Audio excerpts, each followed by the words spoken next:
कल तो मेरा माइक यहीं छूट गया था, चार्ज टिकेगा ही नहीं, वो देखना है। देखिए, तो कल जहां तक हम लोग पढ़े थे उसको हटाइए, फिर से वहीं से स्टार्ट कर देते हैं, ठीक है। देखिए बाबू, हम लोग का चल रहा था रिएक्टिविटी सीरीज। क्या चल रहा था? रिएक्टिविटी सीरीज, है ना। तो रिएक्टिविटी सीरीज क्या है, एक बार फिर से हम लोग उसको समझते हैं। देखिए, रिएक्टिविटी सीरीज को हम कल याद भी करा दिए थे, करा दें। तो आप लोग सबको इनको मिल के बताइए, सबसे पहले कौन आता था? सबसे ऊपर पोटेशियम, उसके बाद उसके बाद उसके बाद उसके बाद एल्युमिनियम, उसके बाद हाँ, उसके बाद Zn, उसके बाद बहुत बढ़िया, उसके बाद हाँ हाइड्रोजन, उसके बाद कॉपर, Au और Pt। ये सारा आप लोग को याद है ना। यही था, सबसे ऊपर आता था पोटेशियम, फिर सोडियम, फिर कैल्शियम, फिर मैग्नीशियम, फिर aluminium, carbon, zinc, Fe, Pb, hydrogen, copper, Ag, Pt। कल याद भी ये हो गया था। देखिए बाबू, अब बात होता है कि सर सबसे ऊपर आखिर आप पोटेशियम को ही क्यों लिखे, है ना। देखिए बाबू, दुनिया में जितना भी इंसान है वो सब चाहता है कि स्टेबल हो जाए, पढ़ लिख करके जॉब करे, है ना, घर बनाए, अपने फैमिली वालों को अच्छे से रखे और कारोबार ले। ये सब तो सबका सोच रहता है। आप लोग यही ना सोचते होंगे? ऐसा कोई सोचते हैं कि ना हम पढ़ लिख करके जब नौकरी हम बैलगाड़ी खरीदेंगे? ऐसा कोई है क्या? सभी बच्चे सोचते हैं नहीं, कार खरीदेंगे, घर खरीदेंगे, है ना। तो वैसे ही हम लोग जिस तरह स्टेबल होना चाहते हैं, वैसे एलिमेंट सभी स्टेबल होना चाहता है। लेकिन एलिमेंट को स्टेबल होने के लिए कार नहीं चाहिए, उसको स्टेबल होने के लिए शादी नहीं करना है। अच्छा, शादी करने से लोग अनस्टेबल हो जाता है ना? नहीं होता है? होता है, पहले जब कीजिएगा तो पता चलेगा। ठीक है, तो वही चीज है यहाँ पे। तो ये सब जो है सो एलिमेंट सब स्टेबल होने के लिए, मतलब पढ़ाई नहीं करता, ये सबको पैसा कमाना नहीं है, ये सबको घर खरीदना नहीं है, ये सबको कार खरीदना नहीं है, ये सबको बाबू अपना ऑक्टेट पूरा करना होता है, समझे। किसी भी प्रकार से सब चाहता है कि हम अपना अष्टक पूरा करें। अब देखिए, आपका पोटेशियम है, पोटेशियम आता है 19 नंबर में। इसको सजाइएगा तो 2 8 8 1, यही ना सजाइएगा। देखिए बाबू, यहाँ पे आप देखिए टोटल 1 2 3 4 ऑर्बिट बन जा रहा है। पहला ऑर्बिट में 2 इलेक्ट्रॉन, फिर से 8 इलेक्ट्रॉन, फिर से 8 इलेक्ट्रॉन, उसके बाद 1 इलेक्ट्रॉन। तो ये 4th नंबर ऑर्बिट को भी अष्टक पूरा करने के लिए कितना इलेक्ट्रॉन चाहिए? क्या इस युग में कोई 7 इलेक्ट्रॉन देने वाला है? पोटेशियम को समझ में आया कि हमको कोई नहीं देने वाला है। तो ये अष्टक अपना पूरा करने के लिए इस ऑर्बिट को ही खोना चाहता है। इस ऑर्बिट में जो 1 इलेक्ट्रॉन है उसी को वो खोना चाहता है। अब ऑर्बिट में 1 इलेक्ट्रॉन था, वो भी निकल गया, नहीं तो ऑर्बिट ही खत्म हो जाएगा, है ना। अब देखिए, जैसे आप लोग अभी यहाँ रह रहे हैं, कोई दिक्कत नहीं है, पढ़ रहे हैं, ठीक है। लेकिन जब आप घर में रहते थे 9 10 में, जब आप पढ़ रहे थे तो आपको डर रहता था मम्मी का, पापा का, बड़े भैया का, कि नहीं अभी बाहर निकल जाएंगे खेलने के लिए तो मारेगा, है ना। कहा कि पापा देख लेंगे कि तुम पढ़ नहीं रहा था, गया था खेलने के लिए तो मारने लगेगा। दोस्त यदि बुला भी रुको, अभी पापा घरे में, भैया घरे में, कैसे जाएंगे, थोड़ा रुको, अभी नहीं जा सकते, 10 मिनट बाद जाएंगे, थोड़ा निकलने दो उसके बाद। तो वहां थोड़ा डर रहता था माँ बाप का। क्यों? क्योंकि माँ बाप आपके सामने था, नजदीक में था, आपके गार्जियन आपके सामने था, गार्जियन के आप आसपास ही थे, तो आपको डर लगता था कि खेलने जाएंगे, पढ़ाई का समय, खेलने जाएंगे तो दिक्कत हो जाएगा। लेकिन बाबू आप सोचिए, अभी आप रह रहे हैं देवघर में, आपका घर यहाँ से 30-40 किलोमीटर दूरी पर है ना। आपका घर यहाँ से 30-40 किलो, मतलब एवरेज तो 30-40 किलोमीटर है। क्या आपके मम्मी और पापा के बीच जो घर में कांटेक्ट था, वो कांटेक्ट अब देवघर में रहने के बाद है? नहीं। अब आपको जो दोस्त बोले रहे चलो बिग बाजार से घूम के आते हैं, हाँ चलो ना, आ रहे तुरंत 1 सेकंड में पहुंच जाएंगे, अभी चल गए। चलो थोड़ा क्रिकेट खेलने के लिए, तुरंत 1 सेकंड में क्रिकेट खेलने चले गए। यहाँ कोई पाबंदी नहीं, यहाँ कोई रोक टोक नहीं। क्यों? क्योंकि आपका और आपका फैमिली के बीच का दूरी बढ़ चुका है। तो डर खत्म हो गया, भय खत्म हो गया कि पापा मारेंगे या भैया मारेंगे या मम्मी मारेगी या डांटेगी, कि भय खत्म हो गया है। क्यों? क्योंकि आपके और आपके गार्जियन के बीच का नजदीकियां जो सो बहुत दूर हो गया, दूरी बन गया है ना, बहुत दूर दूर में। आप यहाँ, मम्मी पापा घर में। सेम वही हाल है बाबू यहाँ पोटेशियम के साथ। पोटेशियम देखिए 1 2 3 4, चौथा नंबर ऑर्बिट में इसका अष्टक पूरा नहीं हो रहा है। यहाँ पे पहला नंबर ऑर्बिट जो है ना, न्यूक्लियस, जो न्यूक्लियस होता है, नाभिक होता है, उसके सबसे सामने होता है पहला। देखिए आप लोग जानते हैं कि नहीं, एटम में स्ट्रक्चर ऐसा ही ना होता है, पहला ऑर्बिट, दूसरा ऑर्बिट, तीसरा ऑर्बिट, चौथा ऑर्बिट। तो देखिए ये ऑर्बिट से इलेक्ट्रॉन जल्दी नहीं निकलेगा। क्यों? क्योंकि ये गार्जियन की तरह काम कर रहा है, गार्जियन सामने पढ़ रहा है, मजबूती से बॉन्ड बना के रखा है, जल्दी छूटना नहीं चाहेगा। जैसे आप घर में रहिएगा अपने गार्जियन के सामने, क्या जब मन तब खेलने निकल पाइएगा? जब मन तब नहीं जा पाइएगा। वो एक लिमिट रहेगा, जब मम्मी पापा नहीं रहेगा तो कोई बात नहीं, चल जाइएगा। लेकिन जब गार्जियन इतना सामने हो, देखिए यहाँ ये, कभी जिंदगी में जा पाइएगा? तो इस ये ऑर्बिट से जल्दी इलेक्ट्रॉन नहीं निकल पाएगा, इसलिए 2 इलेक्ट्रॉन जल्दी नहीं निकल रहा है। वैसे इसका डोवेट पूरा इसको काहे निकालेगा। उसके बाद इसके बाद ज्यादा खतरनाक बॉन्डिंग, मतलब ये सबसे डेंजरस बॉन्ड बनाता है। इसके बीच का सबसे मजबूत बॉन्ड यही वाला, मतलब पहला ऑर्बिट और न्यूक्लियस के बीच सबसे मजबूत बॉन्ड होता है। उसके बाद देखिए ये थोड़ा दूर हो गया, थोड़ा दूर, तो बॉन्ड तो इसमें भी है लेकिन इससे कम, उससे भी ज्यादा दूर ये है, तो बॉन्ड यहां भी इसके साथ बना हुआ है लेकिन थोड़ा कम बना हुआ है, मतलब इससे और थोड़ा कमजोर हो गया। यहां पे भी बॉन्ड बना लेकिन और थोड़ा कमजोर हो गया। अब आप देवघर आ गए तो क्या देवघर आ जाने से आपके और आपके मम्मी पापा के बीच, भाई के बीच का बॉन्डिंग टूट गया? बॉन्डिंग तो है। अब पापा आएंगे ऐसा थोड़ी, क्या उसको भाई जाइए रूम में मत घुसे से बोलिएगा। अरे पापा है आपके बीच, ऐसा नहीं कि रिश्ता टूट गया, मतलब वो आए तो आप उनको रिस्पेक्ट दीजिएगा, कैसे पढ़ रही है वो दिखाइएगा, जो नहीं हो कर रहे वो दिखा दीजिएगा कि देखिए इतना पढ़ते, पूरा रिवीजन किए, सब मेरा कॉपी है। दोस्त उसका कहाँ पढ़ता है, रूम चेंज कर दिए, बोला अच्छा वाला दोस्त के साथ इस बार आए। ये कभी घूमता फिरता नहीं और सबसे ज्यादा घूमने वाला वही दोस्त है आपका, फिर भी आप ऐसा बोल रहे हैं। तो देखिए ऐसा नहीं कि बॉन्डिंग आपका खत्म हो गया, बॉन्डिंग तो है बाबू, लेकिन बताइए यहाँ पे और यहाँ पे जो बॉन्डिंग है, क्या वो बॉन्डिंग इसके साथ हो पाएगा? तो इलेक्ट्रॉन को निकालने में यहाँ से ज्यादा आसान होगा, यहाँ से होगा, इसलिए। और वैसे भी इसका स्ट्रक्चर पूरा नहीं दिया, एक इलेक्ट्रॉन को आराम से निकालता है। यही कारण है पोटेशियम रिएक्टिविटी सीरीज में सबसे ऊपर जाता है। बोलिए सर सोडियम का थोड़ा बताइए। तो सोडियम आता है 11 नंबर में, 2, 8, 1। इसका भी स्ट्रक्चर पूरा नहीं है, लेकिन ये नाभिक के इसके अपेक्षा सामने है। देखिए ये 4 नंबर में आ रहा था, पहला, दूसरा, तीसरा, चौथा ऑर्बिट, और ये पहला, दूसरा, तीसरे ऑर्बिट में यहाँ पर है। तो ये भी ज्यादा रिएक्टिव होता है लेकिन पोटेशियम के बाद, क्यों? क्योंकि पोटेशियम आराम से निकाल देगा, इसको इससे थोड़ा सा लगेगा, है ना, ये कहा कि थोड़ा सामने है। उसी प्रकार ही सबका चलता है। अब समझ में आया कि सबसे ऊपर पोटेशियम, फिर सोडियम, फिर कैल्शियम, मैग्नीशियम, एल्यूमिनियम ऐसा कहा जाता है। अब तो दिक्कत नहीं होना चाहिए। उस दिन भी मैं आपको ये चीज समझा रहे थे, लेकिन उस दिन हम पैसा के बारे में बोल करके समझा रहे थे। उसमें बहुत सारे बच्चे सुन नहीं पा रहे थे क्योंकि हल्ला बहुत कर रहे थे, और दूसरा प्रॉब्लम ये था कि उसमें से बहुत सारे बच्चे ऐसे भी थे जो दूसरा बैच में पढ़ लिए थे, जिसके कारण हल्ला करता था। इसको जैसे परेशानी में डाल दिया आप लोग, तो जरा कलम से डांट भी सुना, है ना। और मेनली इसको नहीं डांटे थे, डांटने का सबके, मतलब सबको हम बोले थे वो बात, ठीक है। देखिए ये सब जो लेवल है, ये सब बहुत हाई लेवल का क्वेश्चन है। अभी हम आपको जो बताने वाले मेटल डिस्प्लेसमेंट, डबल डिस्प्लेसमेंट, ये कभी नहीं बोर्ड में पूछेगा, डायरेक्ट ये नीट जेईई का कॉन्सेप्ट है। आप पूरा देवघर में सर्च कीजिएगा, जितना हम पढ़ाए, क्या रेडॉक्स रिएक्शन में और कोई टीचर पढ़ाए 2 क्लास में खत्म कर देता है। किसी तरह से कीजिएगा, आज 5-7 क्लास लेगा अभी, तो आप देखिए क्या पढ़ाया, जो एक भी रूल नहीं पढ़ाया था, जो एकदम गलत कॉन्सेप्ट है, उससे क्वेश्चन कभी सॉल्व नहीं होता। बोर्ड का भी क्वेश्चन सॉल्व नहीं होगा तो नीट जेईई का बात दूर जाए, समझे। हम आप लोगों को बाबू केमिस्ट्री वहां तक पढ़ा देंगे, जैसे नीट जेईई यहाँ तक है, अदर टीचर यहाँ पर रहता है और उसका लेवल यहाँ है। तो सोचिए यहाँ से यहाँ कभी जिंदगी में कर पाइएगा, अपने से स्टूडेंट नहीं कर पाइएगा, और हम आपको यहाँ तक लगभग पहुंचा देते हैं। ये जो थोड़ा सा गैप बचता है, क्योंकि कुछ चैप्टर ऐसा होता है, ऐसा है जो आपका नहीं है, वो थोड़ा सा स्पेशल है, ठीक है। वो बोर्ड में आपका एनसीईआरटी में नहीं दिया, थोड़ा कुछ स्पेशल है, उसको बताने के लिए 1-2 चैप्टर है जो बाहर से, वो पढ़िएगा तो फिर होगा, तो आपका 100% हो जाए। 99.5% हम आपको वहां तक का बताएंगे कॉन्सेप्ट। लगभग सारा चैप्टर से, जितना चैप्टर आपका 11th-12th में है जो नीट जेईई में पूछता, वो दिखेगा, सारा क्वेश्चन आपसे बनेगा भी। और उनका प्रीवियस ईयर लेके रखिएगा और सॉल्व कीजिएगा। रेडॉक्स रिएक्शन में जितना क्वेश्चन है, क्या एक भी आपका बाहर हुआ?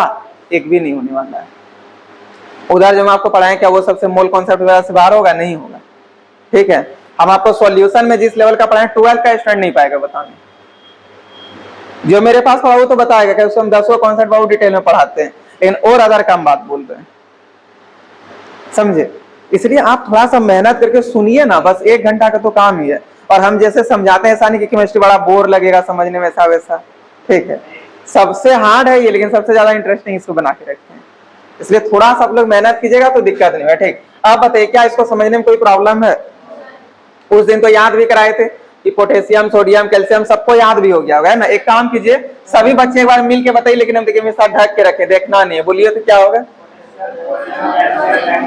चलिए उधर देखिए, उधर सब कोई देख के बोलिए, एकदम देखना नहीं है, बोलिए क्या होगा सबसे पहले। हाँ हाँ हाँ, कार्बन के बाद Zn, उसके बाद Fe, उसके बाद Sn, उसका Pb, उसका हाइड्रोजन, फिर कॉपर, फिर Ag, फिर Au, फिर Pt। कोई दिक्कत है? तो ये आप लोग का हो गया पूरा क्लियर। अब यदि कोई बोले रिएक्टिविटी सीरीज क्या है, क्रियाशीलता श्रृंखला, अभी बताएंगे जब डेफिनेशन लिखाएंगे। तो अब यदि कोई बोले रिएक्टिविटी सीरीज क्या है, तो आपको बोलना है कि एक ऐसा सीरीज है या फिर एक ऐसा ऑर्डर है। ऑर्डर का मतलब तब वो सजावट है ना, क्रम, क्रम जिसको कहते हैं। हाँ, श्रेणी भी कह सकते हो, वही बोले रिएक्टिविटी सीरीज बोलिए या श्रृंखला बोलिए, सजावट बोलिए, सब एक टाइप का ही चीज है, ठीक है। तो ये बोलना है कि एक ऐसा क्रम है, ऐसा श्रृंखला है, ऐसा श्रेणी है, ऐसा सजावट है जिसमें हमको, आपको या तत्व को, एलिमेंट को उसके क्रियाशीलता के बढ़ते या घटते क्रम में सजाया गया। सबसे ज्यादा क्रियाशील ये है, उसके बाद ये है, उसके बाद ये है, यानी कि इधर से इधर यदि आप देखिएगा तो रिएक्टिविटी आपका कम होते जा रहा है, लेकिन इधर से आप जाइएगा तो रिएक्टिविटी ज्यादा होते जा रहा है। यानी कि रिएक्टिविटी का बढ़ता हुआ या घटता हुआ क्रम यहाँ पर क्या कहलाता है, रिएक्टिविटी सीरीज कहलाता है। कोई प्रॉब्लम है? तो यदि कोई बोले क्या है आपका रिएक्टिविटी सीरीज, तो आपको बोलना है वह सीरीज या फिर वैसा सजावट, वह सीरीज या वैसा सजावट जो बोल सकते हैं, ठीक है। वह सजावट या श्रृंखला, ठीक है, वह सजावट या श्रृंखला जिसमें तत्वों को उसके क्रियाशीलता के बढ़ते या घटते क्रम में सजाया गया हो, उसे रिएक्टिविटी सीरीज यानी कि क्रियाशीलता श्रृंखला या क्रियाशीलता क्रम कहते हैं। कोई प्रॉब्लम है? लास्ट बार और सुनिए, इसका देखते हैं कितने बच्चे इसका डेफिनेशन बता पाइएगा, ठीक है। देखिए, वह सजावट या श्रृंखला जिसमें तत्वों को उसके रिएक्टिविटी के बढ़ते या घटते क्रम में सजाया गया हो, उसे रिएक्टिविटी सीरीज कहते हैं। कौन कौन बता सकते हैं डेफिनेशन? चलिए बाबू, पहले से आप ही बताइए।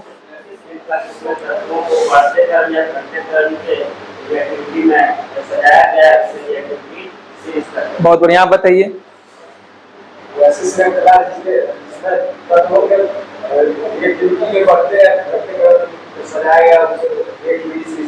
बताइए जी आप।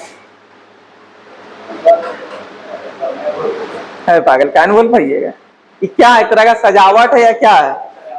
हाँ बोलिए।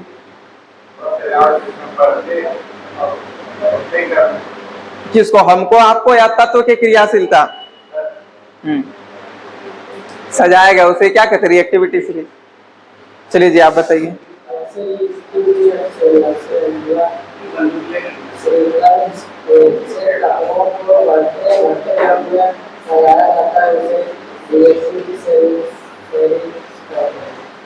बताइए।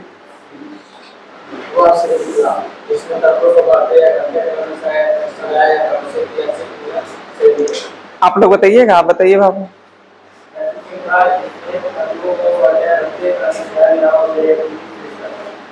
बता पाइएगा, बोलिए।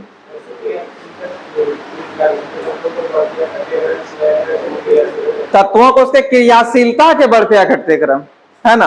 बैठ जी, बहुत बढ़िया। आप लोग बोलिएगा, बोलिए।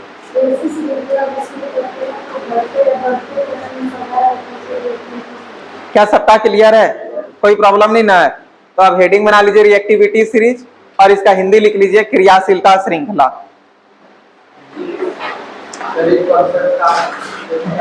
रेडॉक्स रिएक्शन का ही, रेडॉक्स रिएक्शन का लगभग 10 लेक्चर अपलोड है यूट्यूब पर, जितना आप तक पढ़ा है। तो आप लोग का जिसका क्लास छूट गया था वो वहां से मैनेज कर लीजिएगा, आगे दिक्कत नहीं होगा, समझे। क्योंकि पीछे वाला सब कॉन्सेप्ट याद रहेगा तब ना, इसलिए आप लोग वहां से यूट्यूब से थोड़ा मैनेज कर लीजिएगा, या हमको मैसेज कीजिएगा, हम लिंक सेंड कर देंगे। क्रियाशीलता श्रृंखला, इसका हिंदी होगा क्रियाशीलता श्रृंखला। हमको बार बार ये देखना पड़ रहा है क्योंकि कल हम यहीं इसको भूल गए, चार्ज में नहीं दे पाए। अब देखते हैं, इस बैच तक तो हो जाना चाहिए। देखिएगा, यदि हरा कलर से बंद हो जाए तो हमको थोड़ा बोलिएगा आप लोग, ठीक है। कभी कभार ध्यान रखिएगा, ठीक, तब फिर वहां से उसको खोल देंगे। अब हेडिंग बन गया सबका, लिखिए। वह सजावट या श्रृंखला,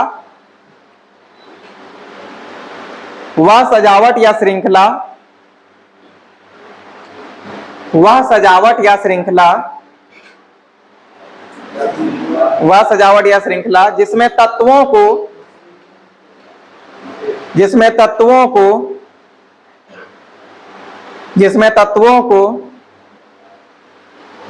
उसके क्रियाशीलता के, जिसमें तत्वों को उसके क्रियाशीलता के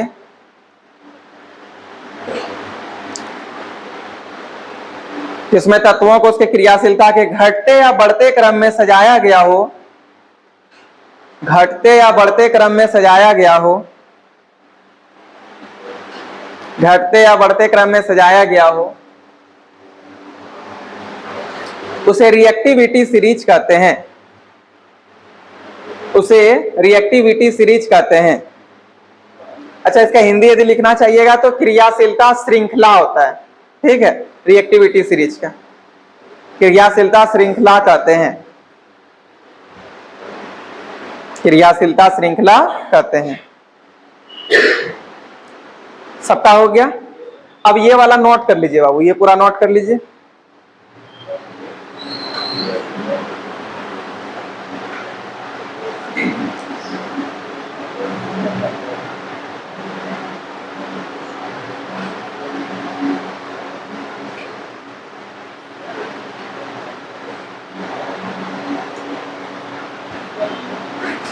ये पूरा नोट कर लीजिए जल्दी से।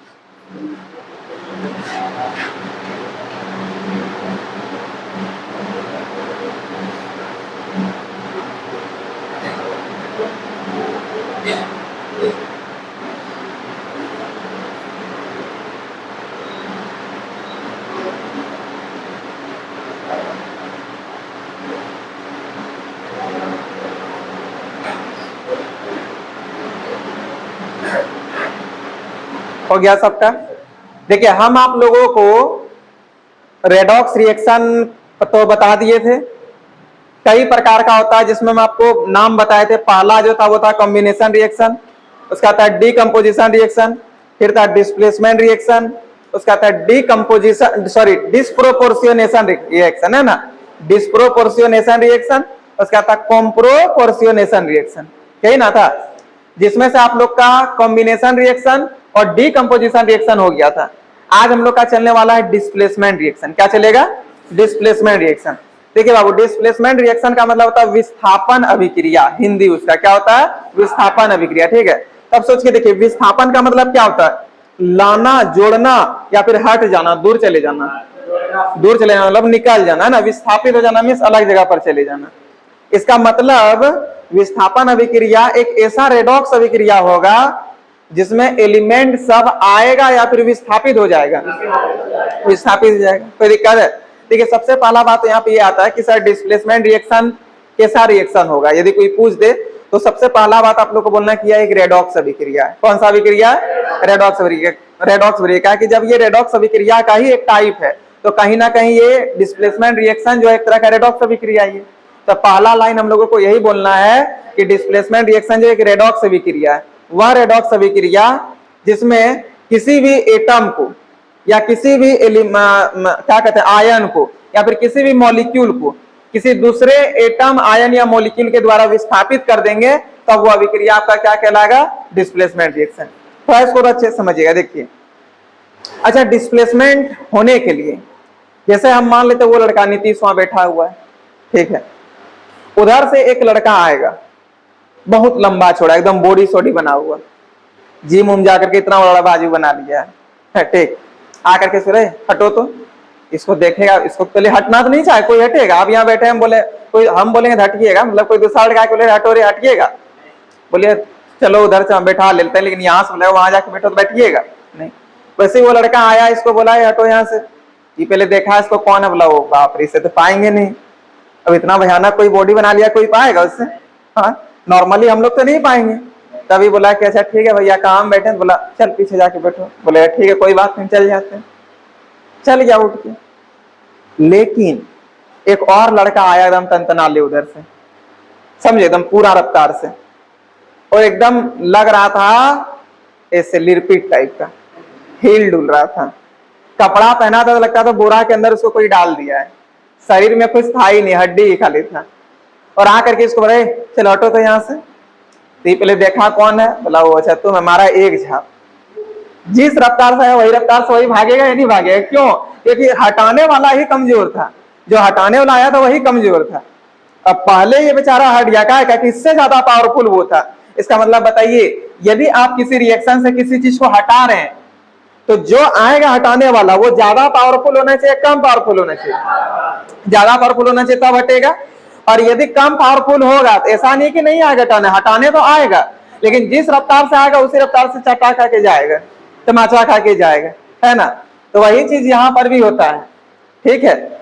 एलिमेंट आएगा बाबू, आप ये सीरीज याद रखिएगा कि कौन कहाँ पे है, उसके बाद उस तरह से हटाइएगा।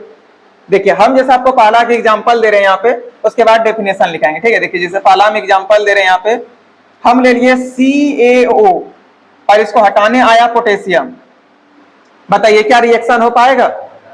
हो जाएगा। क्या है कि देख रहे पोटेशियम सबसे ज्यादा पावरफुल होता है, सबसे ज्यादा रिएक्टिव होता है, तो ये आपका हो गया मोर रिएक्टिव। क्या हो गया? More reactive. और ये वाला आपका क्या है? लेस रिएक्टिव है। देखिए पोटेशियम से कम पावरफुल है ना, पोटेशियम से कम पावरफुल है, तो ये आपका क्या हो जाएगा? Less reactive. तो इसको LR लिखते हैं, ठीक है, लेस रिएक्टिव। सोचिए यहाँ पे लेस रिएक्टिव, ये मोर रिएक्टिव। यदि ये इस पे जाएगा कि हटो रे, ये हटेगा या नहीं हटेगा? आराम से हटेगा। क्या यहाँ पे पोटेशियम और पोटेशियम का आप फॉर्म जानते ही होंगे, देखिए सबसे ऊपर आता है, तो आपका हटेगा बाबू। और यहाँ पे प्रोडक्ट कैसे बनेगा तो उसको टेंशन नहीं लेना है। देखिए मैं आपको बनाने का तरीका बताता है। आप क्या कीजिएगा, सबसे पहले ये CA हट गया तो यहाँ पे K जुड़ेगा, तो यहाँ पे क्या हो जाएगा? KO, पहले KO लिखिए, फिर प्लस, यहाँ पे आपका ये बाहर ना निकल गया तो क्या आ जाएगा? CE। अब ये आपका सही अभी प्रोडक्ट नहीं बना है। सही प्रोडक्ट बनाने के लिए आपको उसके ऊपर लिखना है चार्ज। बताइए पोटेशियम का चार्ज हमेशा कितना होता है? +1 होता है। क्या है? हलीना के रफ से फरियाद में आता है नहीं आता है? ग्रुप नंबर 1A में आता है, और ग्रुप नंबर 1A में जितना भी एलिमेंट होता है उसका हमेशा ऑक्सीडेशन नंबर कितना होता है? +1 होता है। ये हो गया आपका +1। और ये ऑक्सीजन है बाबू, हम आपको बोले थे कि जनरली इसका -2 होता है, लेकिन कभी कभी चेंज होता है। और चेंज कहाँ पे होता है? पर ऑक्साइड के केसेस में, सुपर ऑक्साइड के केसेस में, और क्लोराइड ऑफ ऑक्सीजन के केसेस में। क्या वहां यहाँ वो तीनों में से कुछ है? नहीं है। तो बताइए इसका कितना होगा? -2 का क्रॉस मल्टीप्लाई कीजिए, 2 यहाँ पे आ जाएगा, 1 यहाँ पे आ जाएगा। क्या 1 को यहाँ कभी जिंदगी में लिखते हैं क्या? प्लस माइनस को नीचे लिखते हैं क्या? तो प्रोडक्ट आपका बन गया K2O। क्या बन गया? ये आपका सही प्रोडक्ट बना है। क्या आप सबको समझ में आया? कोई प्रॉब्लम है क्या? अगला एग्जांपल देखिए बाबू, सेकेंड एग्जांपल, ठीक है। मान लेते हम यहाँ पे ले लिए AlCl3 + Na, ठीक है। अब ये रिएक्शन करेगा या नहीं करेगा, आप ही लोग बताइए। Al ज्यादा पावरफुल है या सोडियम ज्यादा पावरफुल है? सोडियम। तो सोडियम आपका क्या हो गया? मोर रिएक्टिव, है ना, मोर रिएक्टिव। और Al आपका क्या हो गया? इसके अपेक्षा ये लेस रिएक्टिव है, तो ये यहाँ पे आकर के अटैक करेगा, तो Al बाहर निकल जाएगा। क्या है कि Al है कमजोर, ये बाहर निकल जाएगा, यहाँ पे Na जुड़ेगा, तो यहाँ पे लिखिए NaCl प्लस, ये Al आपका बाहर निकल गया, Al। ये आपका सही प्रोडक्ट बना या नहीं बना? तो चलिए देख लेते हैं। Na हलीना के रफ से फरियाद में आता है, और इसका कितना था? +1 होता है। और हम आपको बताए थे कि क्लोरीन का यदि निकाल, वैसे हमको पता है यहाँ पे -1 है, लेकिन बताते हैं कैसे होगा। देखिए बाबू, इसमें कंपाउंड में कोई चार्ज है? जब कोई चार्ज है तो 0 के बराबर, जिसका निकालना उसको x मानिएगा, इसको x मान लीजिए, तो x + 1 = 0, तो x बराबर कितना हो गया? -1। तो क्लोरीन का ऑक्सीडेशन नंबर यहाँ से कितना आ गया? -1। क्रॉस मल्टीप्लाई करके देखिए, यहाँ भी 1, यहाँ भी 1, और 1 को लिखते नहीं है, नीचे प्लस माइनस वैसे ही नहीं लिखाता है। तो Na1Cl1, कोई NaCl लिख सकता है? नहीं लिख सकते हैं, ये प्रोडक्ट बन है। हाँ, इसलिए यहाँ पे Cl3 का एल्युमिनियम का 3 होता है ना, क्रॉस मल्टीप्लाई कीजिए। हाँ, Cl3 का एल्युमिनियम में +3 होता है। यहाँ पे कंपाउंड जब बनेगा तो ये इसका 1 यहाँ पे आ जाएगा, इसका 3 यहाँ पे आ जाएगा, समझे? चलिए अगला एग्जांपल देखिए बाबू। देखिए पीछे आपको ये सब हम सारा चीज बता चुके हैं कैसे होता है ना। ये शुरुआती क्लास में हुआ था। जैसे आप हो गए बहुत दिन से एब्सेंट थे, आप अभी बाबू न्यू है, तो आप लोग क्या कीजिएगा, पीछे वाला लेक्चर को थोड़ा देख लीजिएगा, तो ये सब कंपाउंड बनाना सीख जाइए। हमको लग रहा है सेकेंड दिन ही कंपाउंड बनाना सिखाए थे, है ना, या फर्स्ट दिन सिखा दिए थे रेडॉक्स रिएक्शन में कैसे कंपाउंड बनाते हैं, याद है या नहीं है? तो आप लोग एक बार देख लीजिएगा वो लेक्चर, ये सब अपने समझ में आ जाएगा। यहाँ 3 है, क्या है, कैसे हुआ, नहीं हुआ, सब समझ में आ जाएगा। अब एक टीम में थोड़े समझ पाइएगा, इसके लिए आपको 8-10 क्लास पीछे जाना होगा, एक टीम में ही नहीं हो पाएगा, ठीक है। इसका ऑक्सीडेशन नंबर आपको याद रखना होगा, उसके लिए तरीका बताएं, तो आपको देखना ही पड़ेगा, समझे। आप वो देख लीजिएगा, पहला से कम 5 लेक्चर तक देखिएगा, वैसे ही दिक्कत खत्म हो जाएगा। और अब ये रेडॉक्स रिएक्शन का हम लोग लगभग 80% खत्म कर चुके हैं, 20% ही बचा है। तो उधर आपको 80% पढ़िएगा तब इधर पूरा समझ में आएगा, तो आपको पीछे वाला मैनेज करना होगा, समझे। और वैसे तो डेली यूट्यूब पे डालते थे जी, जब घर में थे तो वहां से देखते का ही नहीं थे।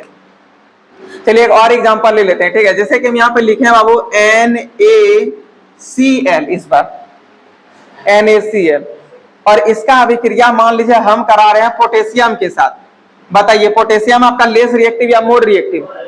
तो सबसे ज्यादा रिएक्टिव है, तो ये हो गया आपका मोर रिएक्टिव। और सोडियम तो पोटेशियम की अपेक्षा कम है, ये क्या हो गया, लेस रिएक्टिव हो गया। तो बताइए ये यहाँ पे अटैक करेगा या नहीं करेगा? आराम से करेगा। तो क्या बन जाएगा बताइए, तो KCl प्लस Na बनेगा, बनेगा नहीं, KCl प्लस Na। लेकिन बाबू पोटेशियम पे भी +1, क्लोरीन पे भी -1, क्रॉस मल्टीप्लाई कीजिएगा तो यही हो जाएगा, कोई दिक्कत है? एक और एग्जांपल ले लेते हैं, मान लेते हैं इस बार हम यहाँ पे ले लिए 4th नंबर एग्जांपल में ऐसा कुछ भी, जैसे कि MgO ले लिए और इसका अभिक्रिया हम करा रहे हैं Ca के साथ। किसके साथ करा रहे हैं बताइए? यहां से Mg डिस्प्लेस हो पाएगा नहीं हो पाएगा? आराम से होगा। ताकि Mg देखिए यहां पे आ रहा है, इसके ऊपर Ca आ रहा है, तो Ca आपका हो गया मोर रिएक्टिव और ये आपका हो गया लेस रिएक्टिव। तो ये इस पर अटैक करेगा तो CaO और प्लस का Mg बनेगा, Ca पे +2 O पे -2 क्रॉस मल्टीप्लाई करके देखिए CaO ही रहेगा, कोई दिक्कत है? एक और एग्जांपल और ये लास्ट एग्जांपल मान लेते हैं, इस बार हम यहाँ पे ले रहे हैं KCl, ठीक है, पोटेशियम क्लोराइड KCl, और इसका अभिक्रिया करा रहे हैं हम Mg के साथ, मैग्नीशियम के साथ। क्या कभी जिंदगी में दोनों मतलब ये इसको हटा पाएगा? नहीं हटा सकता। क्या है? कि देखिए पोटेशियम तो सबसे ऊपर होता है और इसके नीचे है आपका मैग्नीशियम, यहाँ पे मैग्नीशियम, तो क्या ये तो कमजोर हो गया, ये मजबूत है। कमजोर वाला कभी जिंदगी में मजबूत को हटा पाएगा? जब नहीं हटा पाएगा तो रिएक्शन होगा। तो यहाँ पे लिख देना आपको नो रिएक्शन। क्या लिखना है? क्या आप सबको समझ में आया? डिस्प्लेसमेंट रिएक्शन क्या, इसमें कोई डाउट है क्या?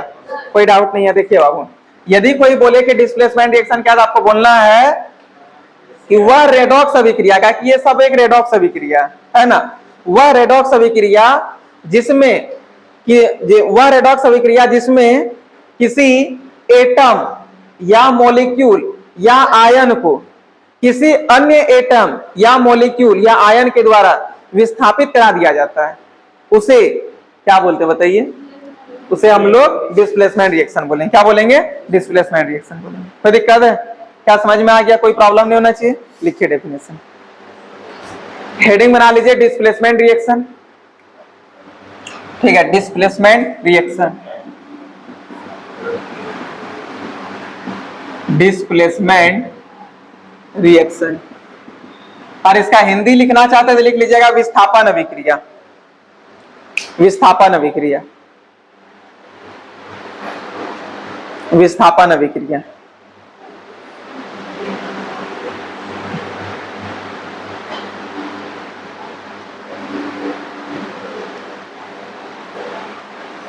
लिखिए वह रेडॉक्स अभिक्रिया, वह रेडॉक्स अभिक्रिया, लिखिए वह रेडॉक्स अभिक्रिया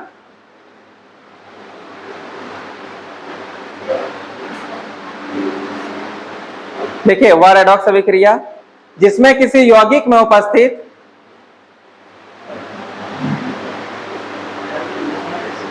वह रेडॉक्स अभिक्रिया जिसमें किसी यौगिक में उपस्थित एटम, हाँ एटम या मॉलिक्यूल या आयन को कोई अन्य एटम मॉलिक्यूल या आयन को कोई अन्य एटम, कोई अन्य एटम लिखे या मॉलिक्यूल, कोई अन्य एटम या मॉलिक्यूल या आयन विस्थापित कर देते हैं,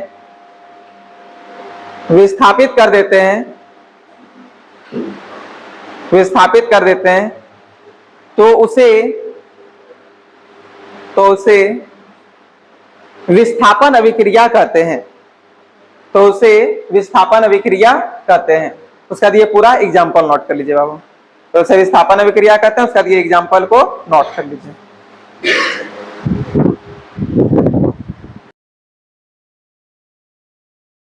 नेक्स्ट हेडिंग बाबू हम लोग का होगा टाइप्स ऑफ डिस्प्लेसमेंट रिएक्शन, ठीक है। यानी कि डिस्प्लेसमेंट रिएक्शन का हम लोग प्रकार देखेंगे। तो लिखिए types of displacement reaction, types of displacement reaction. इसका हिंदी यदि कोई लिखना चाहते हैं तो लिख सकते हैं विस्थापन अभिक्रिया के प्रकार, ठीक है। टाइप्स ऑफ डिस्प्लेसमेंट रिएक्शन यानी कि विस्थापन अभिक्रिया के प्रकार, इसका हिंदी, ठीक है, विस्थापन अभिक्रिया के प्रकार। तो बच्चे हिंदी लिखना चाहते हैं वो लिख सकते हैं टाइप्स ऑफ डिस्प्लेसमेंट रिएक्शन यानी कि विस्थापन अभिक्रिया के प्रकार।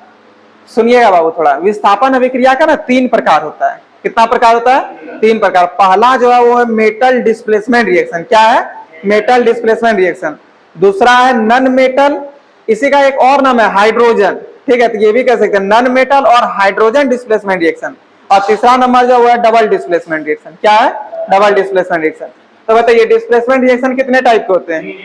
3 टाइप का। पहला का नाम क्या है? हाँ, मेटल डिस्प्लेसमेंट रिएक्शन। क्या नाम है? Metal displacement reaction. दूसरा का नाम क्या है? हाँ, नन मेटल या हाइड्रोजन, है ना, नन मेटल। इसी का एक और नाम है बाबू हाइड्रोजन, जो बोलिए, ठीक है। तो देखिए क्या हो गया, नन मेटल या हाइड्रोजन डिस्प्लेसमेंट रिएक्शन, ठीक है, नन मेटल या हाइड्रोजन डिस्प्लेसमेंट रिएक्शन। और थर्ड नंबर का नाम क्या है? Double displacement reaction. क्या नाम है? Double displacement reaction, double displacement reaction. क्या यहाँ तक में कोई परेशानी है क्या? कोई दिक्कत नहीं होना चाहिए। अब देखिए बाबू हम लोग यहाँ पे क्या देखने वाले हैं, अभी लिखिएगा नहीं, समझिए खाली। हम लोग यहाँ पे क्या देखने वाले हैं कि मेटल डिस्प्लेसमेंट रिएक्शन क्या होता है ना। तो आप सोच के देखिए, यहाँ पे डिस्प्लेस हो रहा है, विस्थापित हो रहा है, वो कौन, मेटल या नन मेटल? मेटल डिस्प्लेस हो रहा है। अच्छा आप सोच के देखिए, मेटल जब डिस्प्लेस हो रहा है तो उसको डिस्प्लेस कराने वाला भी क्या होगा, मेटल या नन मेटल होगा? मेटल ही होना चाहिए। अब आपको थोड़ा एक्सप्लेन करता है कि वही क्यों होगा, ठीक है। हाँ वही बता रहे कि अगर मेटल में धातु होता है, अगर मेटल धातु ही क्यों होगा उसको समझिए, ठीक है। देखिए बाबू, मान लीजिए आप नहा रहे थे, आपका साबुन खत्म हो गया और आपका फेवरेट साबुन है, कुछ भी मान लेते हैं डेटोल, आप डेटोल साबुन लगाते हैं। तो डेटोल साबुन खत्म हो गया और आपको नहाना था, तो बिना साबुन का कैसे कोई नहाइएगा? इसके लिए बोले कि डेटोल नहीं है रे, उसके जगह पे कोई अदर साबुन है, ठीक है। बोले ठीक है, जो भी अल्लाह उसी को तब लगा लेते हैं, आज काम किसी तरह चला लेंगे। तो साबुन जब आपका खत्म हो गया था बाबू, तो उसका जगह साबुन ही लिया, है ना, साबुन ही लिया। क्या यदि साबुन खत्म हो गया है, आप अपने दोस्त को बोलिए अरे साबुन लाओ, तो साबुन बोलेगा खत्म हो गया, आप क्या बोलिए ना, उसके साबुन खत्म है कोई बात नहीं, गोबर ले आओ, गोबर से ही नहा लेंगे रगड़ रगड़ के। ऐसा होता है क्या? कभी नहीं होगा। तो बाबू साबुन का जगह जो था साबुने ले रहा था। चलिए डेटोल खत्म हो गया, कोई बात नहीं, कोई और सिटको जो भी चलेगा, काम निकल जाएगा। इन ऐसा कभी नहीं कि आपका साबुन यदि खत्म हो गया है तो साबुन के जगह पे हम गोबर मंगा लेंगे और रगड़ लेंगे शरीर में, कभी नहीं होने वाला है। अच्छा ऐसा कभी हो सकता है कि आपका जीन्स एक दिन भीग गया, तो जीन्स के जगह पे जीन्स एक कपड़ा है, तो उसके जगह पे कोई ना कोई कपड़ा ही आने वाला है। हो सकता है जीन्स भीग गया तो आप ट्यूशन आने के लिए ट्राउजर उस दिन पहन लिए, है ना। क्या ऐसा कभी जिंदगी में है कि जीन्स यदि आपका भीग गया है तो उस दिन आप जीन्स के जगह पे पत्ता लटका के आ गए? कभी पॉसिबल है?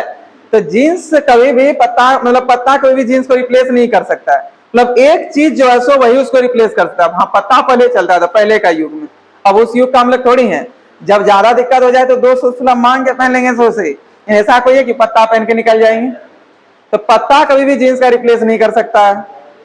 कभी जिंदगी में साबुन जो है सो साबुन का वो रिप्लेस सर्फ नहीं कर सकता है। अच्छा चलिए मान लीजिए ऐसा हो जाए कि साबुन खत्म हो गया तो सर हम सर्फ लगा के रगड़ के नहा लेंगे, ऐसा कोई पॉसिबल है? सर्फ लगाइएगा जानते स्किन फट जाएगा, कोई लगाना चाहेगा सर? वो भी नहीं कर सकता। साबुन का जगह साबुन ही ले सकता है, पत्ता का जगह पत्ता लेगा। ऐसा नहीं है कि पत्ता की जगह पे अपना हाथ भर दीजिएगा। गांव घर में देखिए चूल्हा में खाना बनता है, बहुत कोई पत्ता से भी खाना बनाता है। आप लोग यदि गांव से बिलोंग करते तो पता होगा, बनता है नहीं बनता है? अरे लकड़ी से बहुत एकदम गांव जैसे पत्ता से भी बनता है। पत्ता सब लोग नहीं कभी देखे हैं? पत्ता देखिए जब पत्ता गिरता है ना उसके बाद उसको बोड़ के लाता है, बोड़ नामी सुबह झाड़ू मार के ले आता है, और झाड़ू करके लाने के बाद उसको फिर जलाया जाता है पत्ता को। बहुत आदमी पत्ता से खाना बनाता है, तो वैसा है कि पत्ता एक दिन खत्म हो गया तो अपना हाथ लगा देगा कि ऐसे साथ खाना बना रहे, तो पत्ता को ही रिप्लेस करा सकता है। मेरा कहने मतलब ये हुआ कि जो जिस नेचर का है, जो जिस प्रकृति का, वो उसी को मतलब परिवर्तित कर सकता है, उसी को डिस्प्लेस कर सकता है, उसके जगह पे कोई और नहीं आ सकता है। जैसे आप लोग यहाँ पे बैठे हुए, आप लोग स्टूडेंट हैं, तो आप लोग पढ़ रहे हैं, कोई दिक्कत नहीं है। यदि हम डिस्प्लेस आप लोग को करना चाहे तो 12th का स्टूडेंट आएगा, अगला ही जो भी आएगा वो स्टूडेंट आएगा, अगला 2 साल बाद जो भी आएगा स्टूडेंट आएगा। ऐसा है कि नहीं, अभी हम लोग पढ़ रहे हैं लेकिन 2 साल बाद सर जो जहाँ पे हम लोग बैठे हैं यहाँ पे बंदर आएगा और सर पढ़ाएंगे, तो आप लोग का डिस्प्लेसमेंट कभी जिंदगी में बंदर से हो सकता है? अब आप खुद ध्यान बाबू, मेटल डिस्प्लेसमेंट रिएक्शन, डिस्प्लेसमेंट हो रहा है, विस्थापित हो रहा है, कौन? मेटल। कौन हो रहा है? मेटल। तो जब मेटल विस्थापित हो रहा है तो विस्थापित कराने वाला भी मेटल होगा या नॉन मेटल होगा? समझ में आया?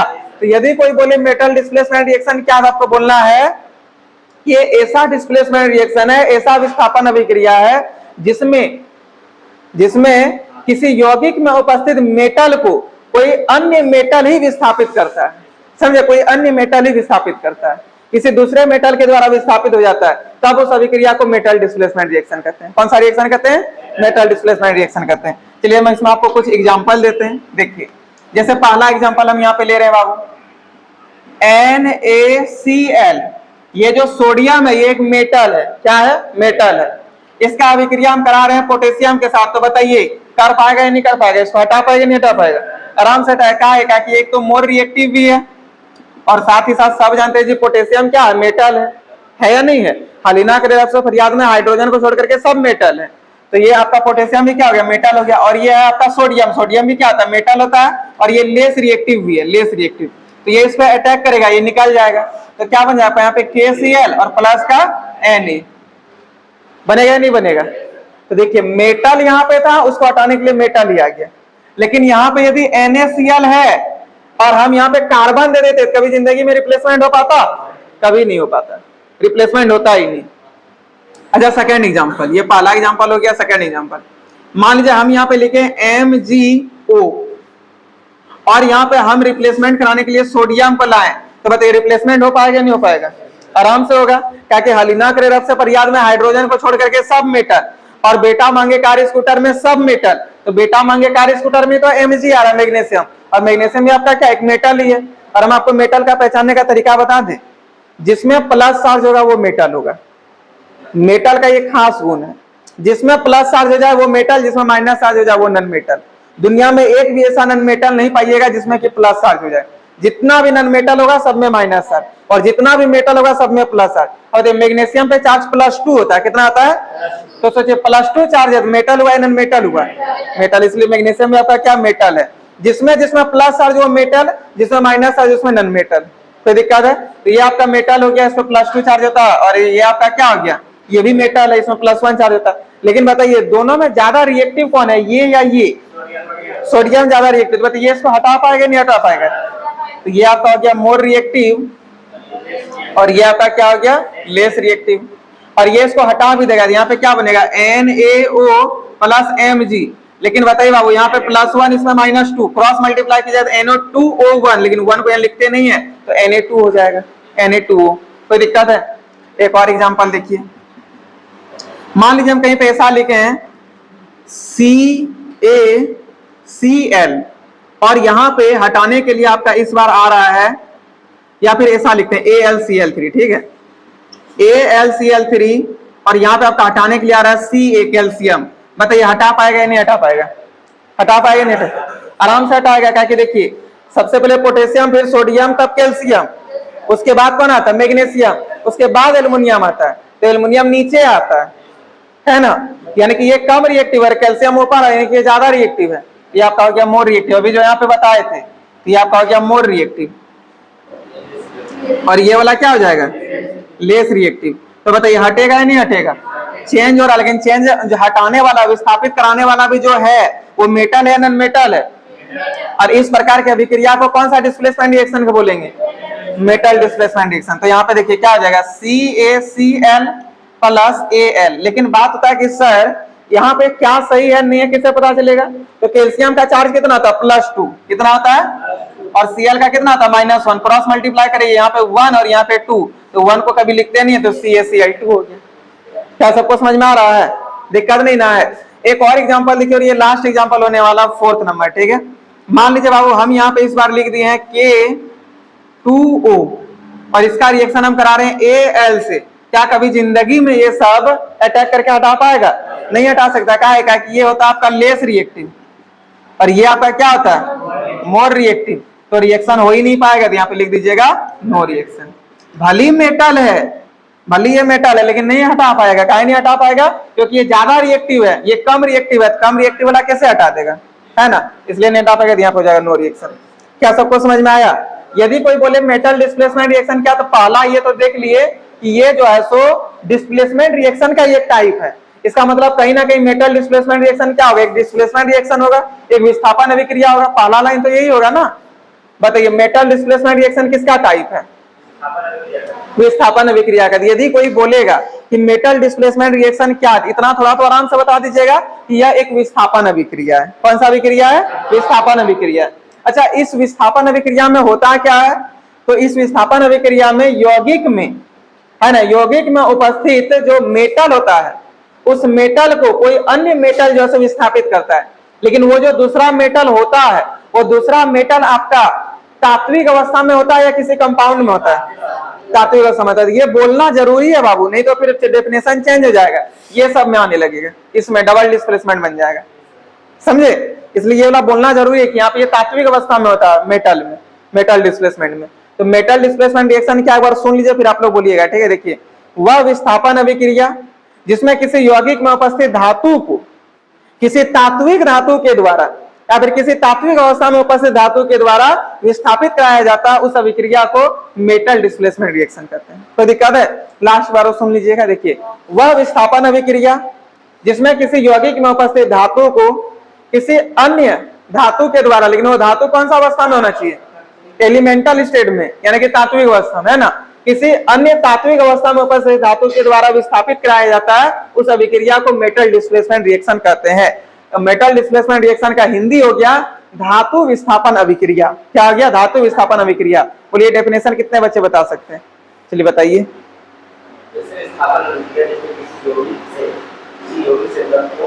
तत्वों नहीं, धातु को हटाया जाता है, इसे मेटल डिस्प्लेसमेंट रिएक्शन कहते हैं। बहुत बढ़िया, चलिए बताइए आप। वह विस्थापन अभिक्रिया एक मेटल किसी अन्य तात्विक अवस्था में उपस्थित मेटल उसको विस्थापित करता है। बताइए जी आप, ना बता पाइए काहे रे, आप बताइए, खड़े हो जाइए पहले, चलिए बोलिए।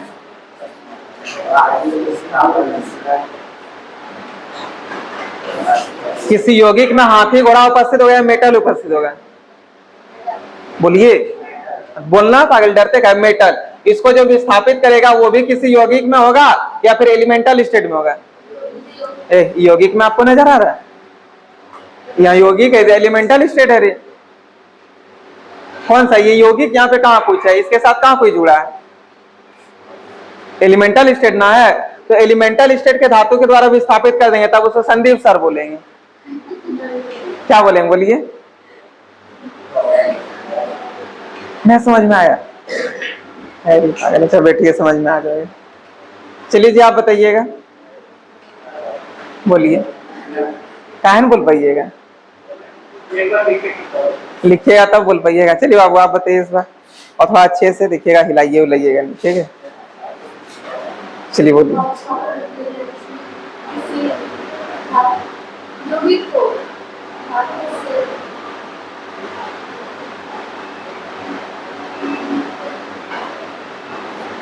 किसी यौगिक में उपस्थित धातु को तात्विक अवस्था में उपस्थित धातु के द्वारा विस्थापित कराया जाता है, उसे क्या कहते हैं? Metal displacement reaction.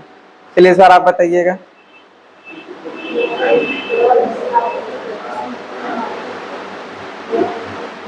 बताइएगा जी आप। हाँ बैठ जाइए, बैठ जाइए। चलिए बताइए। किसी यौगिक में उपस्थित धातु को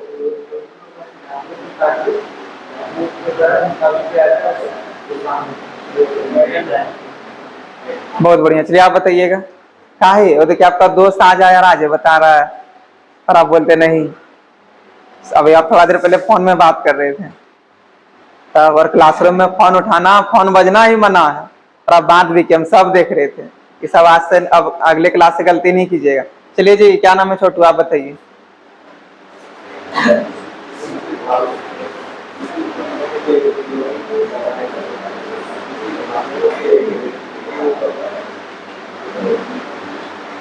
बैठ जाइए। चलिए बार और लास्ट सुन लीजिए, ठीक है। देखिए मेटल डिस्प्लेसमेंट रिएक्शन क्या है, तो वह विस्थापन अभिक्रिया का है कि विस्थापन अभिक्रिया का ही प्रकार है, तो बोलेंगे वह विस्थापन अभिक्रिया जिसमें किसी यौगिक में उपस्थित धातु को, ठीक है, किसी यौगिक में उपस्थित धातु को तात्विक अवस्था में उपस्थित धातु के द्वारा विस्थापित किया जाता है या विस्थापित हो जाता है, उस अभिक्रिया को मेटल डिस्प्लेसमेंट रिएक्शन यानी कि धातु डिस्प्लेसमेंट का मतलब हो गया विस्थापन अभिक्रिया कहते हैं। कोई दिक्कत है? चलिए अब आप लोग ये वाला पहले लिखिए, तीनों टाइप लिखने के बाद हेडिंग बनाइए पहला ये वाला। ये लिखें कि डिस्प्लेसमेंट रिएक्शन 3 प्रकार के होते हैं, यानी कि विस्थापन अभिक्रिया 3 प्रकार के होते हैं। ये लिख लिए, विस्थापन अभिक्रिया 3 प्रकार के होते हैं। इसके बाद ये तीनों का नाम लिखिए।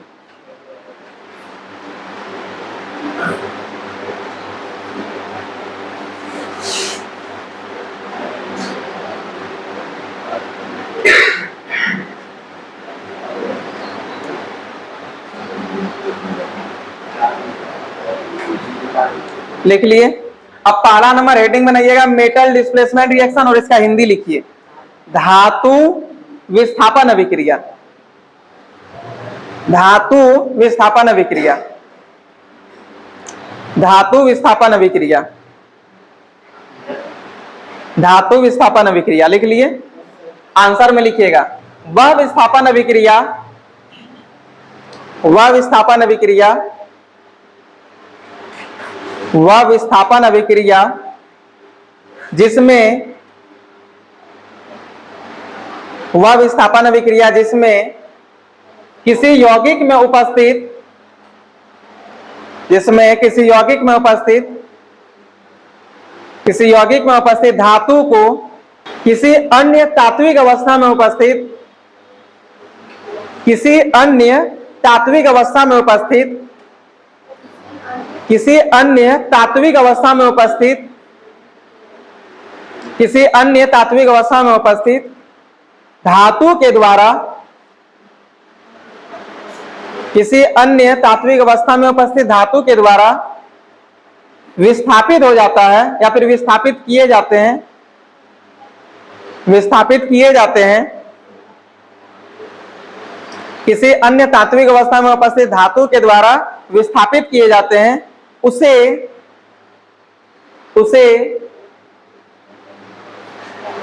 धातु विस्थापन अभिक्रिया कहते हैं।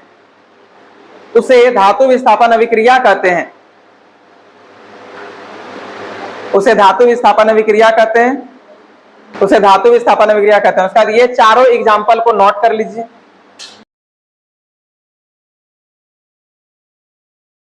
देखिए बाबू, आप लोग यहाँ तक एग्जाम्पल नोट कर लिया। अब कल हम लोग ना ये सब देखेंगे, नॉन मेटल और हाइड्रोजन डिस्प्लेसमेंट रिएक्शन और डबल डिस्प्लेसमेंट रिएक्शन, ठीक है। इसको नेक्स्ट क्लास बताएंगे। अच्छा, आप लोग को हम बता देते हैं, इस बार संडे को एक्स्ट्रा क्लास है आप लोगों का 9 बजे से, ठीक है, 9 से 10 बजे तक, और उसमें हम आप लोगों को पूरा पीरियोडिक टेबल याद करने का ट्रिक बताएंगे। समझ गए ना? तो संडे को 9 से 10 आप लोगों का क्लास है, सभी बच्चे आ जाइएगा, क्योंकि संडे को हम आप लोग को बताएंगे ट्रिक, ठीक है। एक काम करते बाबू, जितना ही रखते हैं, इसके आगे हम लोग नेक्स्ट है, अब संडे को डायरेक्ट मिलते हैं 9 से 10। हाँ।